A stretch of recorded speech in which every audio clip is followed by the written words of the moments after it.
Баршаңызға сәлем. Творческая студия арқылы YouTube каналға кіргенде, төменде оң жақ бұрышта ақша белгісімен көрсетілген монетизация бөлімі бар. Ең алдымен монетизация деген не? Монетизация қосылу үшін қандай ережелерді орындау керек? Монетизация қалай қосамыз? Осы сұрақтарға жауап алу арқылы сіздерге түсінікті болады деп ойлаймын.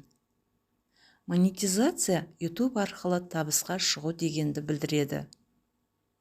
YouTube каналыңызда 1000 подписчик және 4000 сағат жиналғанда, каналға жалып түспесе, осы ережелер орындалған уақытта YouTube арқылы табыс табуға заявка, яғни қазақша өтініш бере аласыз. Менде барлық шарттар орындалды. Барлық қатарда жасыл галочкалар белгіленген. Енді заявка беру шарттарын орындаймыз. Ол үшін творческая студия арқылы каналға кіріп, монетизация бөліміне кіреміз. Жоғарыда подать заявку дегеннің үстін басамыз. Келесі начать дегеннің үстін басамыз. Негізгі талаптармен танысып шығыңыз дейді. Барлығы ағылшынша жазылған. Түсінсеңіз оқып танысып шығыңыз. Осында ережелер көрсетілген. Төменге қарай жылжытамыз. Сол жақта берілген «Я принимаю» дегенге галочка ұрамыз. Принять дегеннің үстін басамыз. Бірінші талап орындалды. Бірінші шартты орындау көп уақытты алмайды. Берілген талаптармен келіссең, бірден жасыл галочкамен орындалды деп шығады. Екінші және үшінші шартты да осылай видеоға қарап орындасаңыз, сіз де монетизацияға қосылу жолын түсінесіз.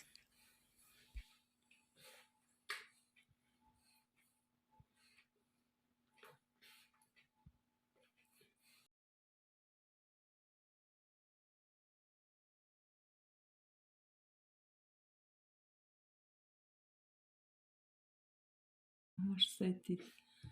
Да, я хочу.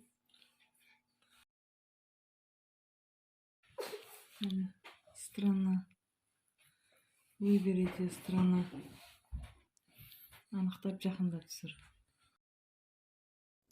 Бірінші талапта YouTube өзінің ережесімен таныстырса, екінші талапта сіз қай мемлекеттенсіз, қай область, қай қала, мекен жайыңыз, аты жөніңіз, сол жайында ақпарат бересіз. Өткітіңіз. Қазақстан.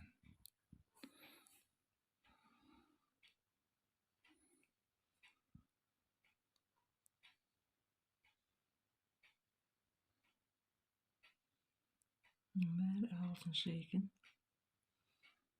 Ағылшынша сол. Я принимаю деген таңдаймын. Сосын создать дейді.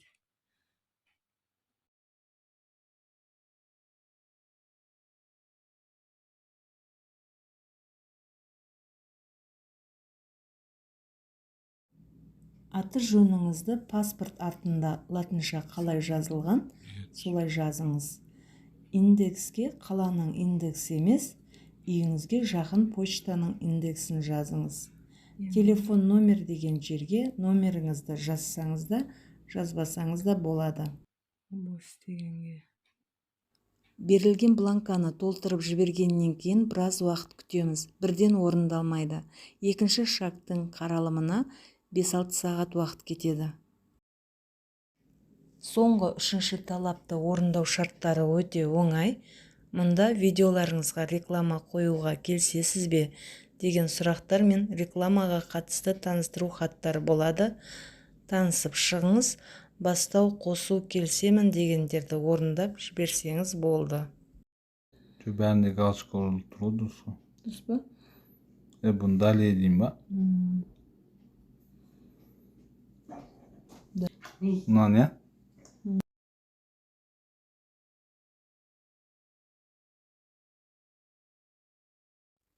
Шортс видеоларыңыз бар болса, оны да сұрайды. Реклама қосу қоспа өз еркіңізде.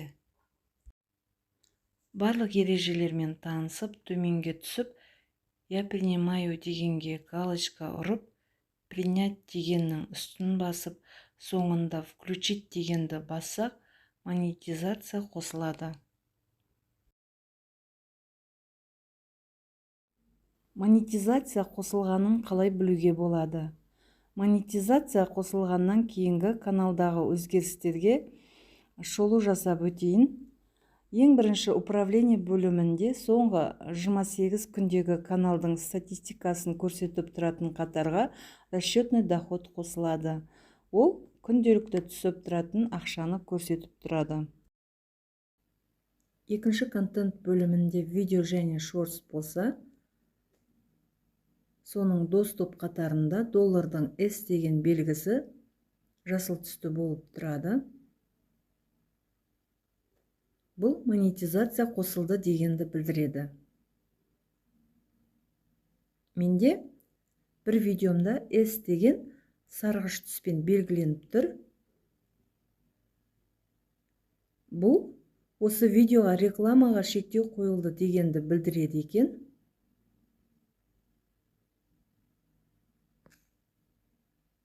Егер де S белгісі жасыл түстен басқа түспен белгіленсе, ол видеоға шектеу немесе басқа да себептермен реклама жүрмейді. Ақша төлей ма, ақша төлемейді ма, ол жағын білмедім. Каналда видеолар көп емес, сондықтан болар менде монетизация бір күнде қосылды.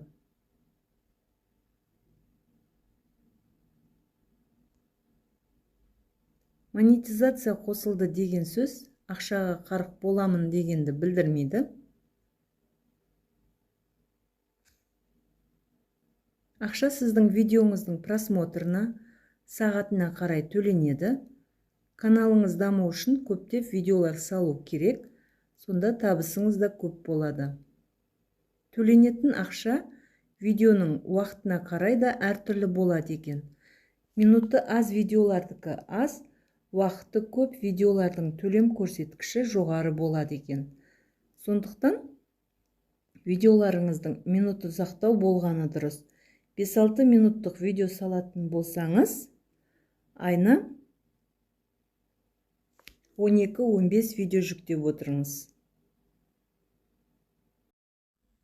Аналитика бөлімінде жоғарғы қатарға доход деген қосылды. Мұнда күнделікті түсетін ақша, 1000 просмотрға төленетін ақша, 1000 рекламаға төленетін ақша жазылып көрсетіліп тұрады. Ашық айта кетейін, YouTube 1000 просмотрға да, 1000 рекламаға да доллардың ең төменгі көрсеткішімен төлейді екен. YouTube'тан жақсы табыс табу үшін қызықты, сапалы видеоларыңыз көп болу керек. Комментарий бөлімінде ешқандай өзгеріс жоқ.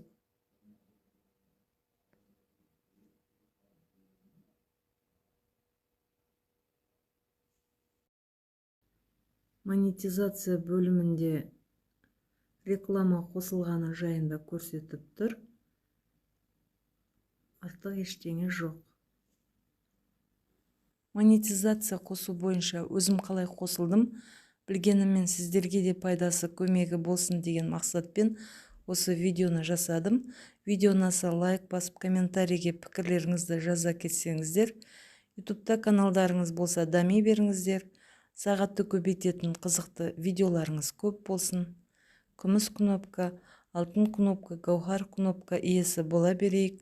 Еліміз аман, жұртымыз тыныш болсын. Бай қуатты болайық.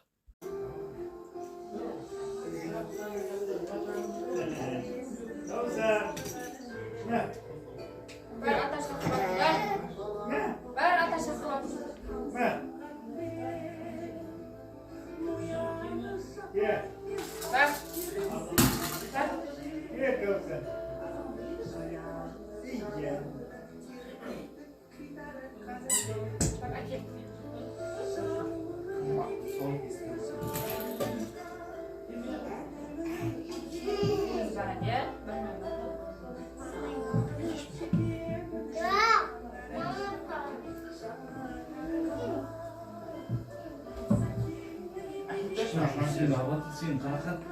Şpa cüsü tak bu.